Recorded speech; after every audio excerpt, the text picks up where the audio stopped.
प्रधानमंत्री श्री नरेंद्र मोदी जी इस पावन अवसर पर हमें संबोधित करें।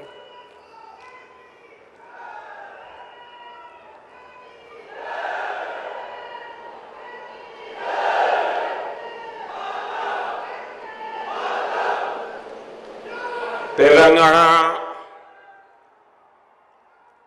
ప్రజలందరికీ నా అభినందనలు। तेलंगाना की गवर्नर तमिलसाई सौंदरराजन जी, केंद्रीय मंत्रिमंडल के मेरे सहयोगी नितिन गडकरी जी, जी किशन रेड्डी जी, भाई संजय जी, अन्य महानुभाव और तेलंगाना के मेरे भाइयों और बहनों, हाल ही में तेलंगाना ने अपनी स्थापना के 9 वर्ष पूरे किए हैं।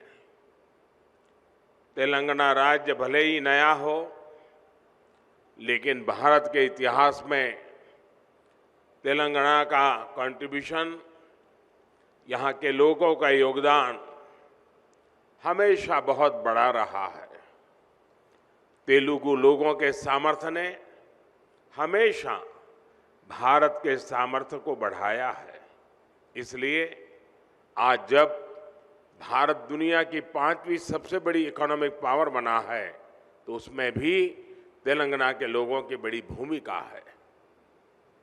और ऐसे में आज जब पूरी दुनिया भारत में इन्वेस्टमेंट के लिए आगे आ रही है, विकसित भारत को लेकर इतना उत्साह है, तब तेलंगाना के सामने अवसर ही अवसर है। साथियों, आज का नया भारत युवा भारत है, बहुत सारी एनर्जी से भरा हुआ भारत है। 21वीं सदी के इस तीसरे दशक में हमारे पास एक गोल्डन पीरियड आया है। हमें इस गोल्डन पीरियड के हर सेकंड का पूरा इस्तेमाल करना है। देश का कोई भी कोना तेज विकास की किसी भी संभावना में पीछे नहीं रहना चाहिए। इन्हीं संभावनाओं को बल देने के लिए बीते 9 वर्षों में भारत सरकार ने तेलंगाना के विकास पर, यहाँ की कनेक्टिविटी पर विशेष ध्यान दिया है। इसी कड़ी में आज तेलंगाना की कनेक्टिविटी और मैन्युफैक्चरिंग से जुड़े 6,000 करोड़ रुपए के प्रोजेक्ट्स का शिलान्यास किया गया है। इन सभी प्रोजेक्ट्स के लिए मैं तेलंगाना की जनता को बहुत बहुत बधाई देता हूं। साथियों, नए लक्ष्य हो तो नए रास्ते भी बनाने पड़ते हैं। भारत का तेज विकास पुराने इंफ्रास्ट्रक्चर के बल पर संभव नहीं था। आने जाने में अगर ज्यादा टाइम वेस्ट होगा, लॉजिस्टिक्स अगर महंगा होगा, तो बिजनेस को भी नुकसान होता है और लोगों को भी परेशानी होती है। इसलिए ही हमारी सरकार पहले से कहीं अधिक स्पीड और स्केल पर काम कर रही है। आज हर प्रकार के इंफ्रास्ट्रक्चर के लिए पहले से कई गुना तेजी से काम हो रहा है। आज पूरे देश में highway, expressway, economic corridor, industrial corridor एक जाल बिछा रहा है। 2 लेन के हाईवे 4 लेन में और 4 लेन के हाईवे 6 लेन में बदले जा रहे हैं। 9 साल पहले जहां तेलंगाना का नेशनल हाईवे नेटवर्क 2,500 किलोमीटर का था, आज ये बढ़कर 5,000 किलोमीटर हो चुका है। आज तेलंगाना में 2500 किलोमीटर की नेशनल हाईवे परियोजनाएं निर्माण के अलग अलग फेजेज में है। भारतमाला परियोजना के तहत जो दर्जनों कॉरिडोर्स देश में बन रहे हैं, उनमें से अनेक तेलंगाना से होकर के गुजरते हैं। Hyderabad Indore economic corridor, Surat Chennai economic corridor, Hyderabad Panaji economic corridor, Hyderabad Visakhapatnam inter corridor, ऐसे कितने ही उदाहरण हमारे सामने हैं। एक प्रकार से तेलंगाना आस पड़ोस के इकोनॉमिक सेंटर्स को जोड़ रहा है, आर्थिक गतिविधियों का हब बन रहा है। साथियों, आज नागपुर विजयवाड़ा कॉरिडोर के मंचेरियल से वारंगल सेक्शन का भी शिलान्यास हुआ है।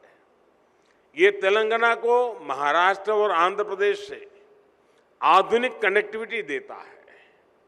इससे मंचेरियल और वारंगल के बीच की दूरी बहुत कम हो जाएगी और ट्रैफिक जाम की समस्या भी कमी आएगी। ये विशेष रूप से उन एरिया से गुजरता है जहां विकास का अभाव था, जहां हमारे ट्राइबल कम्युनिटी के बहन भाई बड़ी संख्या में रहते हैं। ये कॉरिडोर मल्टी मॉडल कनेक्टिविटी के विजन को भी मजबूती देगा। करीमनगर वारंगल सेक्शन के 4 लेन में बदलने से Hyderabad Warangal industrial corridor, Kakatiya mega textile park और वारंगल एसईजेड की कनेक्टिविटी भी सशक्त होगी। साथियों, भारत सरकार आज तेलंगाना में जो कनेक्टिविटी बढ़ा रही है, उसका लाभ तेलंगाना की इंडस्ट्री को हो रहा है, यहाँ के टूरिज्म को हो रहा है। तेलंगाना में जो अनेक हेरिटेज सेंटर्स है, आस्था के स्थान है, वहाँ आना जाना अब और अधिक सुविधाजनक हो रहा है। यहाँ जो एग्रीकल्चर से जुड़े उद्योग हैं, करीमनगर की ग्रेनाइट इंडस्ट्री है, उसे भी भारत सरकार के इन प्रयासों से मदद मिल रही है। यानी किसान हो या फिर श्रमिक, स्टूडेंट हो या प्रोफेशनल, सभी को इसका लाभ हो रहा है। इससे युवाओं को उनके घर के पास ही रोजगार के, स्वरोजगार के नए अवसर भी मिल रहे हैं। साथियों, युवाओं के लिए रोजगार का एक और बड़ा माध्यम देश में मैन्युफैक्चरिंग सेक्टर बन रहा है। मेक इन इंडिया अभियान बन रहा है। हमने देश में मैन्युफैक्चरिंग को प्रोत्साहित करने के लिए पीएलआई योजना शुरू की है। यानी जो ज्यादा मैन्युफैक्चरिंग कर रहा है, उसे भारत सरकार से विशेष मदद मिल रही है। इसके तहत 50 से ज्यादा बड़े प्रोजेक्ट्स यहां तेलंगाना में लगे हैं। आप जानते हैं कि भारत ने इस वर्ष डिफेंस एक्सपोर्ट में नया रिकॉर्ड बनाया है। भारत का डिफेंस एक्सपोर्ट 9 वर्ष पहले 1000 करोड़ से भी कम था। आज ये 16,000 करोड़ रुपए पार कर चुका है। इसका लाभ हैदराबाद स्थित भारत डायनेमिक्स लिमिटेड को भी हो रहा है। साथियों, आज भारतीय रेल भी मैन्युफैक्चरिंग के मामले में नए रिकॉर्ड, नया पड़ाव तय कर रही है। इन दिनों made in India Vande Bharat ट्रेनों की बहुत चर्चा है। बीते वर्षों में भारतीय रेल ने हजारों आधुनिक कोच और लोकोमोटिव बनाए हैं।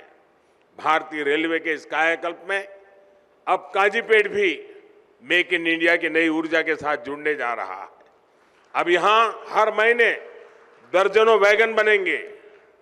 इससे इस क्षेत्र में रोजगार के नए अवसर बनेंगे। यहाँ के हर परिवार को किसी न किसी रूप में लाभ होगा। यही तो सबका साथ सबका विकास है। विकास के इस मंत्र पर तेलंगाना को हमें आगे बढ़ाना है। एक बार फिर आप सभी को इस अनेक प्रगतिशील कार्यक्रमों के लिए, आयोजनों के लिए, विकास की नई धारा के लिए मैं बहुत बहुत बधाई देता हूं, बहुत बहुत शुभकामनाएं देता हूं। धन्यवाद।